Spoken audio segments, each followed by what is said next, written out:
ರಾಮ್ಲಾಲ್ ಒಬ್ಬ ಎಂಎಲ್ಎ ಆಗಲು ಬಯಸುವ ವ್ಯಕ್ತಿ ತನ್ನ ಹೈಕಮಾಂಡ್ಗೆ ಫೋನ್ ಮಾಡಿ ಈ ಬಾರಿ ಟಿಕೆಟ್ ಬೇಕೇ ಬೇಕು ಎಂದು ಒತ್ತಾಯಿಸುತ್ತಾನೆ.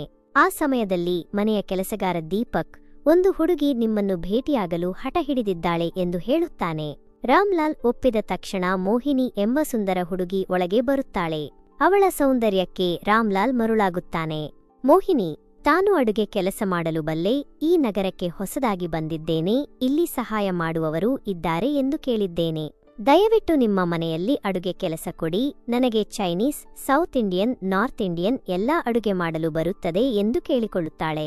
ರಾಮ್ಲಾಲ್ ಅವಳ ಭುಜಗಳನ್ನು ಸವರಿ, ಇಂದಿನಿಂದಲೇ ನೀನು ಈ ಮನೆಯಲ್ಲಿ ಕೆಲಸ ಮಾಡು, ನಿನಗೆ ಏನೇ ಬೇಕಿದ್ದರೂ ನನ್ನನ್ನು ಕೇಳು ಎಂದು ಹೇಳುತ್ತಾನೆ. ದೀಪಕ್ಗೆ ಅವಳಿಗೆ ಅಡುಗೆ ಮನೆಯನ್ನು ತೋರಿಸಲು ಹೇಳುತ್ತಾನೆ. ಅಭಿಷೇಕ್, ರಾಮ್ಲಾಲ್ನ ಮಗ, ಪರೀಕ್ಷೆಯ ತಯಾರಿಯಲ್ಲಿರುತ್ತಾನೆ.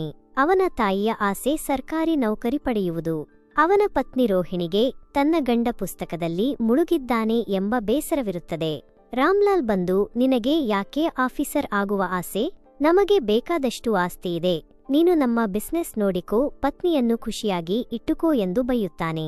ಅಭಿಷೇಕ್, ನೀವು ಏನೇ ಹೇಳಿದರೂ ನಾನು ಅಮ್ಮನ ಆಸೆ ಪೂರೈಸುತ್ತೇನೆ ಎಂದು ಹೇಳುತ್ತಾನೆ.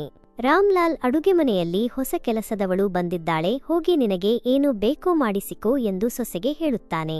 ರೋಹಿಣಿ ಅಡುಗೆ ಮನೆಗೆ ಹೋಗುತ್ತಾಳೆ. ಅವಳು ಫೋನ್ನಲ್ಲಿ ಮಾತನಾಡುತ್ತಿರುತ್ತಾಳೆ. ದೀಪಕ್ ಈಕೆ ನಮ್ಮ ಮನೆಯ ಯಜಮಾನಿ ಎಂದು ಪರಿಚಯಿಸುತ್ತಾನೆ. ರೋಹಿಣಿ, ನಾನು ಡಯಟ್ ಚಾರ್ಟ್ ಕೊಡುತ್ತೇನೆ, ಅದರ ಪ್ರಕಾರ ಅಡುಗೆ ಮಾಡು ಎಂದು ಮೋಹಿನಿಗೆ ಹೇಳುತ್ತಾಳೆ. ಮೋಹಿನಿ ಜ್ಯೂಸ್ ತಂದು ಅಭಿಷೇಕ್ಗೆ ಕೊಟ್ಟು ಮಾತಿನಲ್ಲಿ ಮರುಳು ಮಾಡುತ್ತಾಳೆ. ಅಭಿಷೇಕ್ ಕೂಡ ಇಂಪ್ರೆಸ್ ಆಗುತ್ತಾನೆ. ರಾತ್ರಿ ಮೋಹಿನಿ ರಾಮ್ಲಾಲ್ನ ರೂಮಿಗೆ ಹಾಲು ತರುತ್ತಾಳೆ. ವಾಪಸ್ ಹೋಗುವಾಗ ಬೇಕಂತಲೇ ಕಾಲು ಜಾರಿ ಬಿದ್ದಂತೆ ನಟಿಸುತ್ತಾಳೆ. ರಾಮ್ಲಾಲ್ ಸಹಾಯ ಮಾಡಿ ಆಕೆಯ ಕಾಲಿಗೆ ಮಸಾಜ್ ಮಾಡುತ್ತಾನೆ. ಮೋಹಿನಿ ಈ ನೋವಿನಲ್ಲಿ ಹೇಗೆ ಮನೆಗೆ ಹೋಗಲಿ ಎಂದು ಕೇಳುತ್ತಾಳೆ.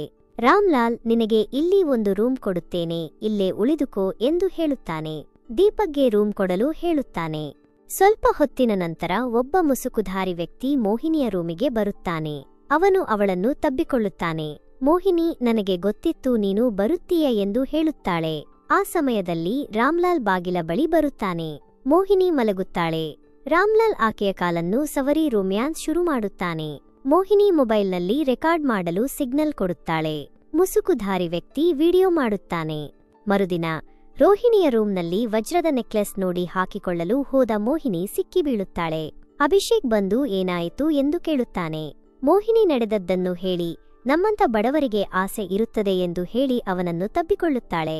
ರಾಮ್ಲಾಲ್ ರೋಹಿಣಿಗೆ ಹನಿಮೂನ್ ಟಿಕೆಟ್ ಕೊಟ್ಟು, ನೀವು ಮತ್ತು ಅಭಿಷೇಕ್ ಒಂದು ವಾರ ಹನಿಮೂನ್ಗೆ ಹೋಗಿ ಬನ್ನಿ ಎಂದು ಹೇಳುತ್ತಾನೆ.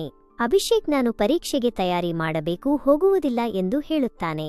ರಾಮ್ಲಾಲ್ ಅಡುಗೆ ಮನೆಗೆ ಬಂದು ಮೋಹಿನಿಯನ್ನು ತಬ್ಬಿ ಒಂದು ಡ್ರೆಸ್ ಗಿಫ್ಟ್ ಮಾಡುತ್ತಾನೆ.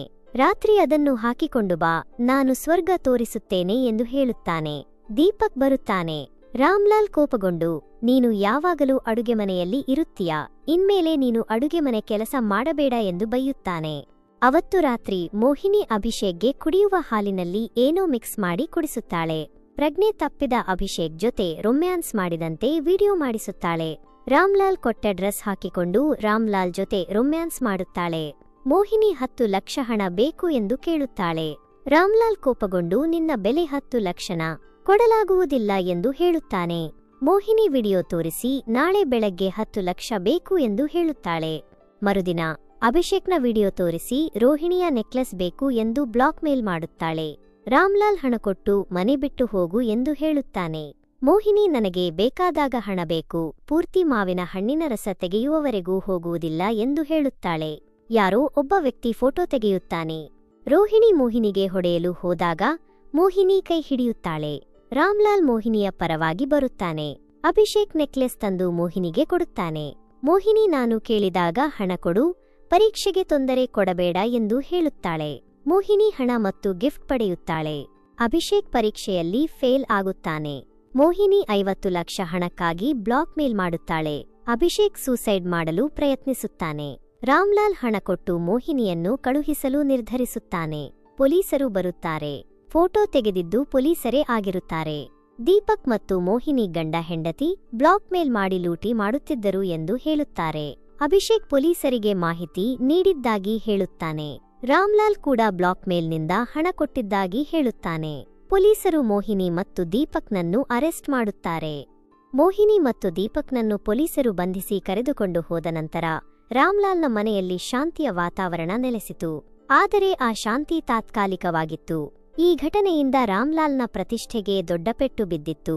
ಅಭಿಷೇಕ್ ತನ್ನ ತಂದೆಯ ದುಷ್ಕೃತ್ಯಗಳಿಂದ ತೀವ್ರವಾಗಿ ನೊಂದಿದ್ದನು. ಅವನಿಗೆ ತಂದೆಯ ಮೇಲೆ ಇದ್ದ ಗೌರವ ಸಂಪೂರ್ಣವಾಗಿ ಮಾಯವಾಗಿತ್ತು. ರೋಹಿಣಿಗೂ ಕೂಡ ರಾಮ್ಲಾಲ್ನ ಮೇಲೆ ಇದ್ದ ನಂಬಿಕೆ ಕಳೆದು ಹೋಗಿತ್ತು. ಆದರೂ ಅವಳು ಅಭಿಷೇಕ್ನನ್ನು ಬೆಂಬಲಿಸುತ್ತಾ ಅವನಿಗೆ ಧೈರ್ಯ ತುಂಬುತ್ತಿದ್ದಳು. ರಾಮ್ಲಾಲ್ ತನ್ನ ತಪ್ಪಿನ ಅರಿವಾಗಿ ಪಶ್ಚಾತ್ತಾಪ ಪಡುತ್ತಿದ್ದನು. ಆದರೆ ಆತನಿಗೆ ತಾನು ಮಾಡಿದ ತಪ್ಪನ್ನು ಸರಿಪಡಿಸಿಕೊಳ್ಳುವ ದಾರಿ ಕಾಣಿಸುತ್ತಿರಲಿಲ್ಲ. ರಾಜಕೀಯದಲ್ಲಿ ಆತನ ಸ್ಥಾನ ಅಲುಗಾಡಿತ್ತು. ವಿರೋಧಿಗಳು ಆತನನ್ನು ಟೀಕಿಸಲು ಈ ಘಟನೆಯನ್ನು ಬಳಸಿಕೊಂಡರು. ಆತನ ಎಂಎಲ್ಎ ಆಗುವ ಕನಸು ಭಗ್ನಗೊಂಡಿತ್ತು. ಒಂದು ದಿನ ಅಭಿಷೇಕ್ ತಂದೆಯ ಬಳಿ ಬಂದು, ತಂದೆ, ನೀವು ಮಾಡಿದ ತಪ್ಪನ್ನು ನಾನು ಮರೆಯಲು ಸಾಧ್ಯವಿಲ್ಲ. ಆದರೆ ನೀವು ಬದಲಾಗಲು ಪ್ರಯತ್ನಿಸಿದರೆ ನಾನು ನಿಮಗೆ ಸಹಾಯ ಮಾಡಲು ಸಿದ್ಧನಿದ್ದೇನೆ ಎಂದು ಹೇಳಿದನು. ರಾಮ್ಲಾಲ್ ಮಗನ ಮಾತನ್ನು ಕೇಳಿ ಭಾವುಕನಾದನು. ಆತನಿಗೆ ಮಗನ ಪ್ರೀತಿ ಮತ್ತು ಕಾಳಜಿ ಅರ್ಥವಾಯಿತು. ರಾಮ್ಲಾಲ್ ತನ್ನ ರಾಜಕೀಯ ಜೀವನವನ್ನು ತೊರೆದು ಸಮಾಜ ಸೇವೆ ಮಾಡಲು ನಿರ್ಧರಿಸಿದನು. ಆತ ತನ್ನ ಹಣ ಮತ್ತು ಪ್ರಭಾವವನ್ನು ಬಡವರ ಮತ್ತು ನಿರ್ಗತಿಕರ ಸಹಾಯಕ್ಕೆ ಬಳಸಲು ಪ್ರಾರಂಭಿಸಿದನು. ಅಭಿಷೇಕ್ ಕೂಡ ತಂದೆಯ ಈ ನಿರ್ಧಾರಕ್ಕೆ ಬೆಂಬಲ ನೀಡಿದನು. ಅಭಿಷೇಕ್ ತನ್ನ ಪರೀಕ್ಷೆಗೆ ಮತ್ತೆ ತಯಾರಿ ನಡೆಸಿದನು. ರೋಹಿಣಿ ಅವನಿಗೆ ಪ್ರೋತ್ಸಾಹ ನೀಡುತ್ತಿದ್ದಳು. ಅವರಿಬ್ಬರ ಸಂಬಂಧ ಮತ್ತಷ್ಟು ಗಟ್ಟಿಯಾಯಿತು. ಅಭಿಷೇಕ್ ತನ್ನ ತಾಯಿಯ ಕನಸನ್ನು ನನಸು ಮಾಡಲು ಪಣತೊಟ್ಟನು. 1 ವರ್ಷದ ನಂತರ ಅಭಿಷೇಕ್ ಸರ್ಕಾರಿ ನೌಕರಿ ಪರೀಕ್ಷೆಯಲ್ಲಿ ಉತ್ತೀರ್ಣನಾದನು. ಆತನಿಗೆ ತನ್ನ ತಾಯಿಯ ಕನಸು ನನಸಾದ ಸಂತೋಷವಾಯಿತು. ರೋಹಿಣಿ ಮತ್ತು ರಾಮ್ಲಾಲ್ ಕೂಡ ತುಂಬಾ ಸಂತೋಷಪಟ್ಟರು. ರಾಮ್ಲಾಲ್ ತನ್ನ ಸಮಾಜ ಸೇವೆಯಿಂದ ಜನರ ಪ್ರೀತಿ ಮತ್ತು ವಿಶ್ವಾಸವನ್ನು ಮರಳಿ ಪಡೆದನು. ಆತ ತಾನು ಮಾಡಿದ ತಪ್ಪನ್ನು ಸರಿಪಡಿಸಿಕೊಂಡು ಉತ್ತಮ ಜೀವನವನ್ನು ನಡೆಸಲು ಪ್ರಾರಂಭಿಸಿದನು. ಈ ಘಟನೆಯಿಂದ ರಾಮ್ಲಾಲ್ ಮತ್ತು ಆತನ ಕುಟುಂಬದ ಜೀವನದಲ್ಲಿ ದೊಡ್ಡ ಬದಲಾವಣೆಯಾಯಿತು. ತಪ್ಪುಗಳನ್ನು ಸರಿಪಡಿಸಿಕೊಳ್ಳುವ ಅವಕಾಶ ಪ್ರತಿಯೊಬ್ಬರಿಗೂ ಇದೆ ಎಂಬುದು ಈ ಕಥೆಯ ನೀತಿ. ಹೀಗೆ ಮೋಹಿನಿಯ ದುಷ್ಕೃತ್ಯದಿಂದ ರಾಮ್ಲಾಲ್ನ ಕುಟುಂಬದಲ್ಲಿ ಬಿರುಗಾಳಿ ಎದ್ದರೂ ಕೊನೆಗೆ ಎಲ್ಲವೂ ಸುಖಾಂತ್ಯವಾಯಿತು.